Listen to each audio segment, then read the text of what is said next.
guys, stay tuned, and we're going to talk about all the different types of seller financing.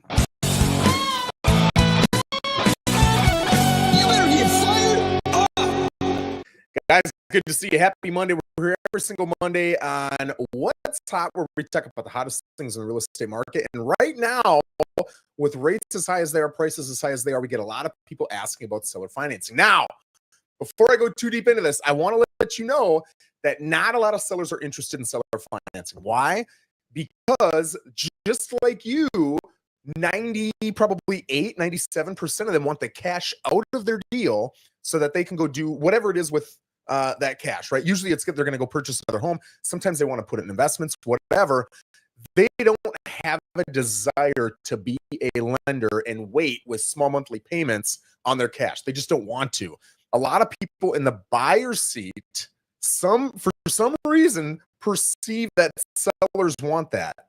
I'm not saying no sellers want it, but it's incredibly rare. So just know that when you're hunting for seller financing, you've got to get rid of a lot of your other wants. Like when you come out with me and you say, hey, Joe, I want a 3+ bedroom, 2+ bathroom, no more than 10-year-old home in an HOA that has a fee that's $400 a month or less with a pool, and I want to be at $475 or less. We got 11 options, and we go look at those 11 options. You pick the one or two you like the best. We negotiate back and forth. We get the best negotiation on the top two, and boom, we move forward with that one, right? That's a lot of times how it works.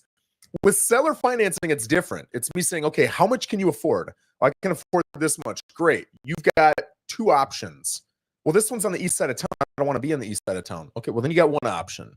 Well, this one isn't updated, and I want updated. Okay, well, then you got 0 options, right? That's typically what happens. So my conversations with people who are looking for seller financing, it's usually pretty short. It's them seeing that their options are very tiny, and then once they look at those options and they don't like them, that's the end of the conversation. They usually go and rent. I have had people who have said, hey, I will take one of these two homes. It's not my ideal home. It's not in the location I want. It's not updated like I want, whatever it is. But I'm getting the terms I want, and I'm not renting. I'm not paying someone else's mortgage down. I am paying into this house that's going to benefit me financially, and I care more about my financial position than my, short-term happiness in a particular square box. It's rare, but it happens. So I want to go over, I think it's 4. Yeah, I don't know that I call these different types of financing seller financing, but we're gonna put them in this video anyway, right? So the most common one is a contract for deed. A contract for deed, let's say I'm the seller in all these circumstances, right? And you're the buyer.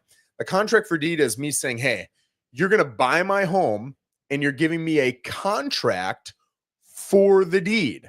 So you're gonna make payments in accordance with that, whatever terms we talked about, right? And that's gonna include price, it's gonna include rate.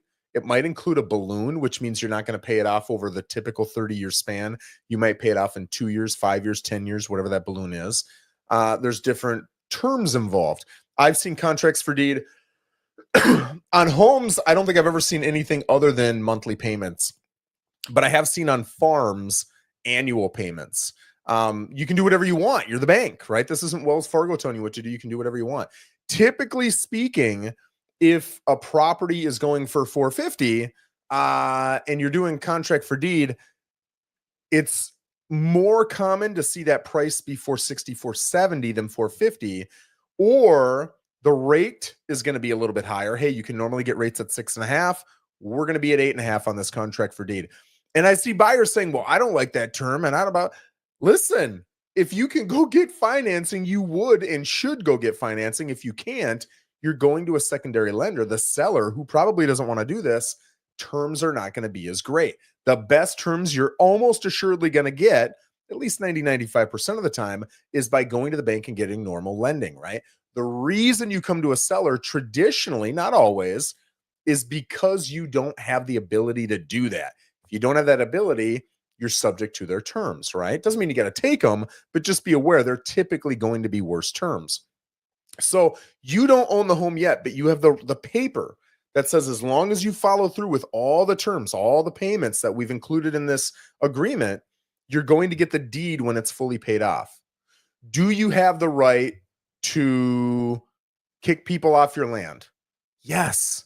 Do you have the right to build on? Yes and no. It depends on what it says in the contract. Most contracts for deed are going to either state, yes, you can, or yes, you can up to a certain amount, or yes, you can, but it's got to be approved by the seller, right? It's going to be dictated in that agreement, hopefully, right? Here's where hopefully you got a realtor or an attorney that are coming into play, because if that's not mentioned, that could be a challenge there. So the next step of seller financing is a seller carryback. Exactly the same thing, but the deed transfers, and there's reasons you would want to do that or not want to do that, right? That's less typical because people traditionally have not heard of what's called a seller carryback, but they have heard of what's called a contract for deed. And in a lot of cases, not all cases, but in a lot of cases, there's no need for the deed, right? All the things that you would want to do, the seller's not necessarily wanting you to do anyway, or at least they want to have say in you doing it, and they want to know what you're doing before you do it. Once you have the deed, it's a little bit different, right? So I see seller carrybacks less often than I see contracts for deed, and that's why.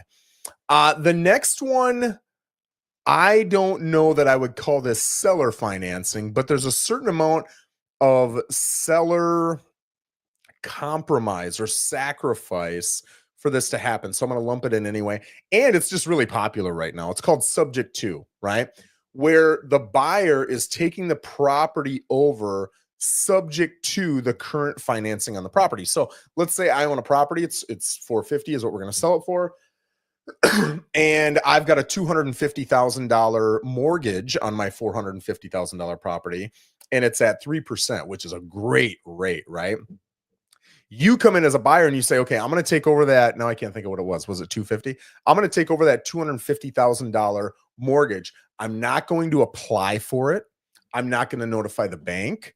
The bank isn't going to know about it. In fact, I don't want you to tell the bank about it because the bank could call the note due instantly. I'm just going to promise you that I'm making your payments. In addition to that, we got to talk about this other $200,000 in equity you've got. Maybe I give you $200,000 in cash, although that's rare. Usually what you see is they give you a small amount, enough to cover the realtor's commissions, your closing costs, and maybe put 3 to 5 grand in your pocket. That's usually what they're offering you.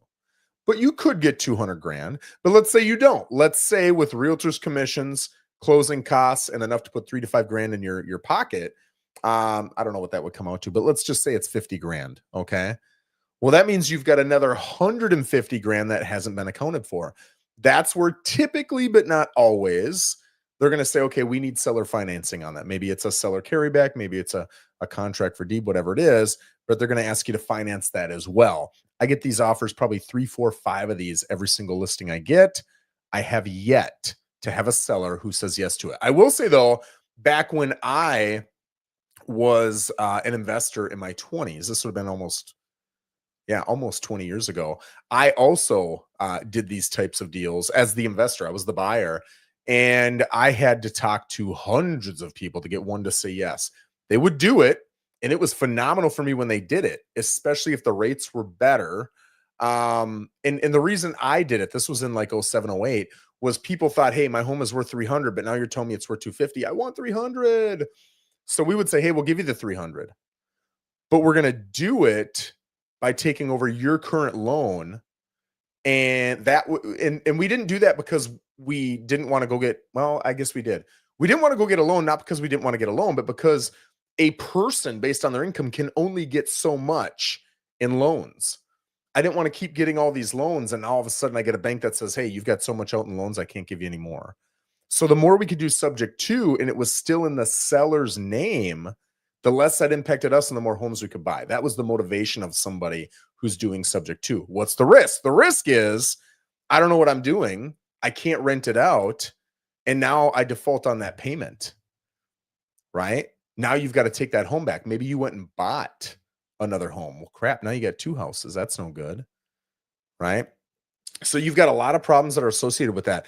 Another thing, and we as investors used to protect our sellers in doing this, but not every investor will. You want, as a seller, the ability to either, hey, you pay me direct and I'm going to make the payment. That way I know the payment's being made. Just in case you don't make it, I still want to make it. Or if you're going to make it, I have to see the receipt at least 5 days prior. That way, if I don't get that receipt, I can call the bank and I can make the payment on time. Right. And then if you're in default, if that buyer is ever in default, depending upon how the agreement's written, again, hopefully you got a smart realtor or a lawyer here, you're immediately done. All those payments that they made, all that cash they gave you up front, as a seller, you get to keep all that.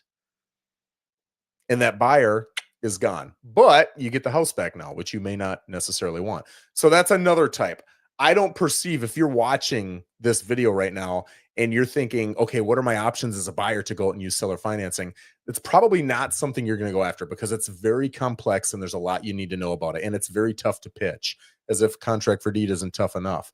But if you're thinking, hey, I want to get into investing, that's something that a lot of investors are looking at. The fourth type that I see is a lease to own, right? A rent to own. There's also options, which I won't get into. Well, why not? Let's get into that too. So a rent to own typically, and again, you can write this up any way that you and the owner of that property can come up with, but maybe your income is good, but your credit sucks. Or maybe your credit is good, but your income sucks. Did I say that? I meant to say it backwards both times. And so, if you go to a typical lender, they're going to say no. But as someone leasing you the property, they'll say yes. They have less restrictions. It's a human. A human can say anything they want. Wells Fargo has very set standards on what they're going to allow. So now you can say, hey, your $450,000 home, I'll buy it for $460,000 because you're giving me a sweet deal on some flexible financing here. And I'm going to pay $2,800 a month, because that's typical rent around here. And we'll agree, and this is negotiable, that $500 of my $2,800 every single month goes to paying that $460,000 I'm paying you down. And I have 2 years to fully finance it. So now, whether it's on month 2 or whether it's on month 23, as long as it's within 2 years, I can finance the property. The seller cannot say no to me. And I owe them $460,000 minus $500 for each monthly payment I made, assuming that's what you agreed to. Okay. That is typically how those are written. There's more to it, but I'm not going to go too deep on this. Another thing that I see is lease with option to buy, or a lease option, right? And what that is, very similar. Hey, if I were to buy this, I'd buy it $460,000 with these terms and this amount of time, blah, blah, blah, blah, blah. Basically a contract, right? A normal contract to purchase a home. But I'm giving you money, an option fee, for the option to do that within the next 2 years. Until then, I'm just going to be paying my $2,800. Okay, so I'm paying my $2,800 in this example. And anytime within the next 24 months, I can buy it with this contract in place. And you as the seller cannot say no. Typically, an option fee is going to be $5,000, $10,000. Can it be $1,000? Yes. Can it be $500? Yes. Can it be $50,000? Sure. It can be anything that two parties come together and say they want to do. But those are typically what we see as terms that are at least the most, they're the terms people care about the most, right? So there you go. There's 4 different types of seller financing that you're going to see. Typically, again, contract for deed is going to be the most common one. Then I would say, lease to own. Lease options are another one that I see pretty commonly. The seller carrybacks, I just don't see a whole lot. And subject to, again, I've never seen anybody but, I don't want to say seasoned investor, but I'll say investors do. If you are getting that offer, if you're a for sale by owner and you are getting that offer, my gosh, reach out to me before you say yes. I won't charge you anything. I just want to walk you through what you're agreeing to. I'm not saying it's a bad thing, but there are risks you are taking, and I want you to fully understand them. And you are giving them a hell of a deal in most cases, because they're taking over your 2, 3, 4% interest rate. That is a sweet deal for them. You should be getting something in compensation, right? Whether it's an interest rate on what's owed, or it's 20 grand over price, or something. There's something you should be getting, unless you're in a really disadvantageous position. But even then, if you're in a really dire straits position, you can market your home 10 grand under price, and you're probably going to have multiple offers on it within 3 days. So just, again, if you're ever in that situation, please reach out before you do anything. But hopefully this was helpful. Hopefully it was valuable. If you find value in this content, we always try to put such great content out for everybody, just to educate them, both buyers and sellers alike. Please go to the joerosenshow.com on YouTube, subscribe. It helps us get our name out. It helps us grow, and it helps other buyers and sellers become educated as well, which obviously is the intent, right? So thank you again for joining us. I hope you have a great Monday and a great rest of your week. Take care, guys.